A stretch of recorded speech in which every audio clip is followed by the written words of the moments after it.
plus qu'une passion.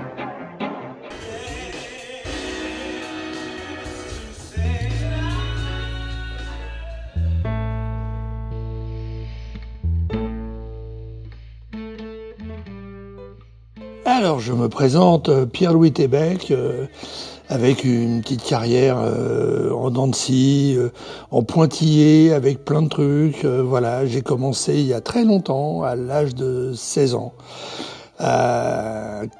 Non, même à 15 ans. À 15 ans, j'ai construit ma première moto. Et j'avais pas l'âge de la conduire, donc je l'ai prêtée à quelqu'un. Et à 16 ans, j'avais l'âge, et donc j'ai commencé à courir. J'ai fait une carrière de pilote assez éclectique. J'ai couru dans toutes les cylindrées, dans toutes les formes de compétition. Bon, j'ai eu quelques bons succès. Et au bout d'une dizaine d'années, j'ai arrêté cette carrière pour monter une boîte. Et après, je suis passé un petit peu à la compétition automobile également. Et tout ça, ça a été des rencontres avec des gens intéressants, moins intéressants, des gens pas fréquentables des fois. Mais bon, voilà, ça c'est d'autres souvenirs. Alors le début, ça a été la moto, j'ai 15 ans. Pour des raisons sentimentales et paternelles, dirons-nous, je me suis dit, il faut absolument que je cours en moto. Mais courir en moto, ça demande de l'argent. Même à l'époque où c'était moins cher qu'aujourd'hui, mais il fallait quand même de l'argent pour acheter une moto, et j'avais pas d'argent. Mon père m'en aurait jamais donné, et donc il fallait que je fasse quelque chose. Donc je me suis dit, pourquoi je construirais pas ma moto? À 15 ans, j'ai juste le certificat d'études. J'ai travaillé comme apprenti tourneur-fraiseur pendant une année, mais enfin c'est pas ça non plus qui apprend à fabriquer une moto. J'ai regardé un peu dans des motos-revues, comment étaient les motos, j'ai essayé de comprendre, j'ai essayé de voir les logiques des choses. Et puis les choses sont arrivées avec facilité, je dirais. C'est-à-dire que facilement, presque mes doigts faisaient les pièces. Je savais pas faire ça, je me disais, bon, je vais le faire. Et j'apprenais en le faisant. Et ça a été comme ça toute ma vie. Par exemple, quand je fais un carénage pour une moto, je mets de la terre à modeler sur la moto et je commence à sculpter. Je n'ai pas de plan, je n'ai pas de dessin. J'y vais comme ça. Voilà. Et d'un seul coup, paf, ça y est, la forme est là. Et c'est évident. C'est ça. Voilà. Et là, j'affine un peu, je fais la symétrie, je fais tout ce que fait un sculpteur normal. Mais la forme, elle est venue sans que je sache vraiment pourquoi. Si ce n'est peut-être la somme des expériences. Quand tu es sur la moto et que tu sens que si tu bouges un peu un coup d'un machin, elle va se mettre à gondoler, etc. C'est des expériences que tu as en toi, que tu as dans ta chair. Après, quand tu fais la pièce, tout ça, c'est en toi. Donc, c'est toi qui fais le truc, tu n'as même plus besoin d'y penser. Voilà. Quand je fais un châssis, au début de l'aérodynamisme, mais quand je fais un châssis, je sais d'instinct comment mettre le tube, où mettre le tube, quel diamètre employer, comment le faire, quel endroit il va falloir que je privilégie pour que ça soit rigide, et quel autre endroit il faut privilégier pour avoir un peu de souplesse. Voilà, c'est des choses qui me viennent naturellement. Peut-être parce que moi-même, je pratiquais, j'étais moi-même sur la piste et je sentais la moto vivre en dessous moi, et quand elle tenait pas la route, je savais pourquoi. Bon, là, après les choses, c'est un défilé d'expériences qui fait qu'à chaque fois que tu fais quelque chose, ça revient et ça finit par une concrétisation, voilà.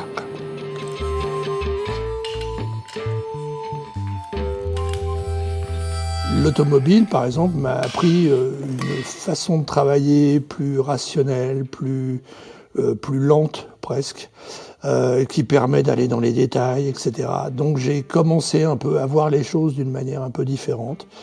Mon travail, c'était, préparer des moteurs, mais fabriquer des châssis, travailler sur l'aérodynamisme. L'aérodynamisme, c'est pareil, tu le sens sur une moto, c'est beaucoup plus facile sur une voiture. Et donc, ça coule de source. Je me rappelle quand Citroën m'ont demandé de faire des spoilers pour une voiture qui vendait déjà, la GS. Ils m'ont dit, Monsieur Tébec, on a vu ce que vous avez fait en moto, on a envie de travailler avec vous. On vous amène une voiture, maquettez, faites quelque chose, et puis on voit si ça marche. C'était une époque où il n'y avait pas de spoiler, où il n'y avait pas de béquet, où il n'y avait aucun travail aérodynamique très abouti, on va dire. Voilà, j'ai fait un truc, on est allé à Montlhéry et on a gagné 6 km/h et on a gagné 7% de consommation d'essence. Et d'un seul coup, ça m'a fait gagner de l'argent pendant des années parce que j'en ai vendu des spoilers. Voilà. De là, je suis passé vite fait à la compétition chez Citroën parce qu'ils avaient besoin également de quelqu'un capable d'utiliser le Kevlar, le carbone, enfin des trucs un peu bizarres et d'avoir des idées qui sortaient un peu de l'ordinaire. Voilà, j'étais encore une fois dans le coup. De là, je suis passé chez Lancia parce que l'importateur Lancia a vu ce que je faisais chez Citroën. Il m'a dit, t'es sûr que ça marche ton truc? Je lui dis, on peut essayer. Il m'a passé une voiture, on a fait le truc, on a été à Montlhéry, même histoire, ça a marché, j'ai fait toute la gamme Lancia. Voilà, Lancia arrête un petit peu, on va arriver au bout de l'importation Lancia par notre regretté Chardonnay. Et le service course Lancia, pour lequel je travaillais également, donc se retrouve chez Peugeot avec Jean Todt et l'histoire de la 205, Vatanen, les championnats du monde, machin, enfin voilà. Ils ont besoin de quelqu'un comme moi, et puis je me retrouve chez Peugeot. Donc ça a été comme ça, des sauts de puce, ce que je disais tout à l'heure, et à chaque saut de puce, une façon un peu différente de travailler, toujours un challenge. Mais ce que j'ai fait sur les motos, ça m'a servi. Parce que c'est rentré dedans, c'est rentré là, dans les sensations, dans le visuel, même dans les oreilles. Et donc après, faire une pièce, ça m'a jamais vraiment beaucoup de problèmes. Je dis ça, c'est en toute modestie. C'est pas pour me vanter du tout, mais j'ai jamais eu beaucoup de mal à fabriquer une pièce aérodynamique ou une pièce de châssis ou autre. C'est venu comme ça, voilà. J'ai pas fait d'études pour. Donc c'est bien parce qu'il y a quelque chose à côté. Sinon, ça marcherait pas. Dernièrement, on va dire depuis 2000, je suis revenu un peu dans la moto, où j'ai refabriqué des motos un peu à l'image des motos que je fabriquais dans les années 60-70, parce que c'est ce que les gens voulaient. Bon. Ces motos roulent sur des circuits, dans des courses de motos classiques.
Et arrive le Covid.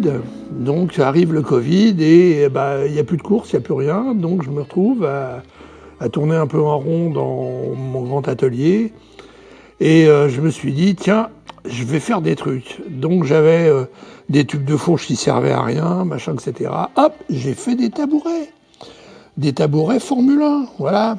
6 roues avec une finition. Je voulais faire vraiment des objets proches d'un bijou. Un peu, voilà. Et ça a été, on va dire, entre guillemets, mes premières sculptures. Une fois que j'ai terminé ça, je me dis, tiens, j'aime bien les pin-up, j'aime bien le côté américain, ça a un peu glamour, tout ça. Bon, est-ce que je vais être capable de fabriquer une pin-up, de trouver, de sculpter un corps, un visage, machin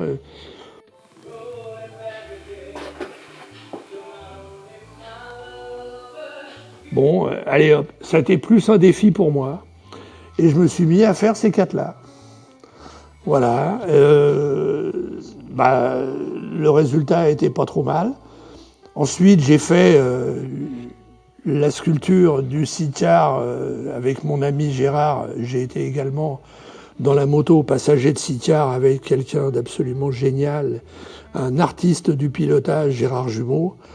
Et bon, bien décrié parce que les autres pilotes de Cine nous aimaient pas trop parce qu'on était un peu trop spectaculaire, un peu trop efficace à leur goût. Hein, suivez mon regard, voilà. Mais voilà, j'ai passé 2 ans avec lui. Il m'avait demandé, c'était un ami, c'était quelqu'un de charmant. Il me dit, est-ce que tu veux être mon passager? Bon, j'ai hésité à peu près 3 secondes et 2 dixièmes et j'ai dit oui. Et voilà, et je regrette pas, même si ça m'a fermé plein de portes parce que parallèlement à ça, je courais en solo. J'avais apparemment, d'après certaines personnes, un avenir tout tracé là-dedans. Et le fait que j'aille galvauder mon temps avec Gérard Jumeau, c'était assez mal vu par pas mal de gens. Donc après ces 4 premières petites pin-up, j'ai fait une représentation sculptée donc d'une attaque de Gérard et moi sur le CID. Voilà. Après, je suis revenu une fois terminé, toujours pas de boulot, allez hop, et j'ai fait ces 3-là. Voilà, hein, qui sont un peu différentes des autres, le style a un peu changé, la façon de travailler aussi. Et maintenant, je repars sur une sculpture qui va être mise en scène comme le Sitjar, où là, c'est ma vieille T110 de 57 avec lequel j'ai quand même 27 victoires. Beaucoup de courses de route, une moto qui n'a pas d'âge. J'ai même couru en Angleterre. Les Anglais, quand ils m'ont vu arriver avec ça, ils avaient des trucs super modernes et ils m'ont presque applaudi. Et voilà, j'avais envie de rendre également hommage à ce tas de boulons là. Et voilà.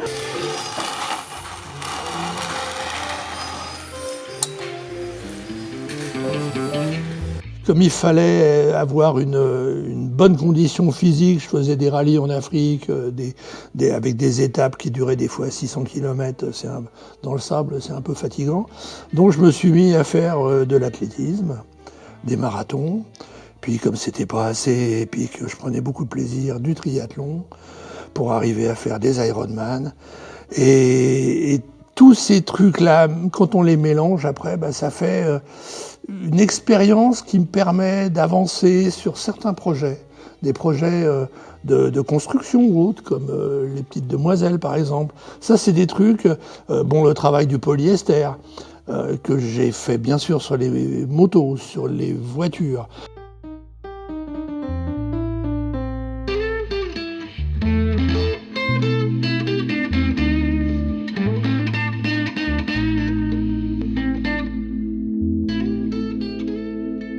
Et après, je peux arriver à faire ça derrière. Voilà, tout ça, c'est des petits trucs. L'aventure, la musique. Je suis un grand fan de musique. Je peux faire des milliers de kilomètres pour écouter un bluesman dans le fin fond du Mississippi et avec un plaisir que je ne partagerai avec que peu de monde, je pense. Et voilà, plein de trucs. Nager avec les requins, par exemple, avec Hermann Voigtmann, un photographe de National Geographic.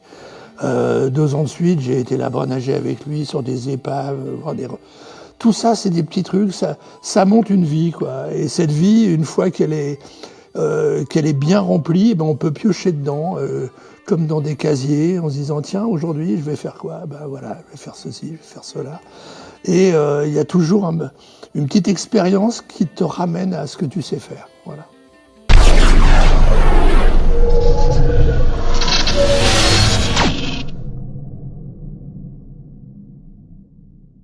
Regarde, on voit le truc qui brille en bas. C'est le logement de la soupape sur le piston.